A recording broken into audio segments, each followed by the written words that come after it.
ஓம் நம சிவாய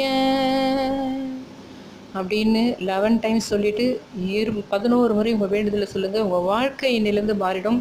சிவனை போன்று ஒரு கடவுள் இல்லை. உலகத்தில் இருக்கின்ற எல்லா கடவுள்களுக்கும் சிவனே தலை என்று நான் கடந்த நாட்களாக உணர்ந்து கொண்டிருக்கின்றேன்னு சொல்லிட்டு உங்ககிட்ட சொல்கிறேன். சிவாய நம, சிவாய நம, சிவாய நம அப்படி சொல்லுங்கள். வாழ்க்கையை துறக்கணும், கடைசி காலம் எனக்கு இந்த ஆசையற்ற நிலை வேணும் அப்படின்னா தான் ஓம் நம சிவாய சொல்லணும். 11 முறை சொல்லிக்கோங்க.